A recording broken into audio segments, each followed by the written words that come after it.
C'est le chef de l'État et les politiques libérales qui l'a non seulement prolongé, mais accentué.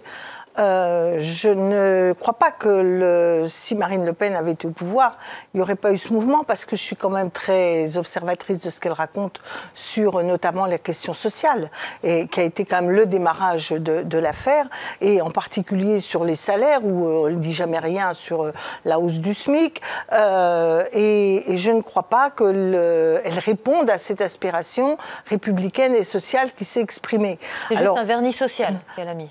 Oui, à peine. Parce que je vous dis, qu'est-ce qu'elle dit dans les propositions sociales? Il n'y a rien de fort, rien qui répond et qui vient en écho à la crise des Gilets jaunes. Alors après, par ailleurs, il y a une deuxième version dans ce mouvement, c'est une partie de la population ne se sent pas entendue.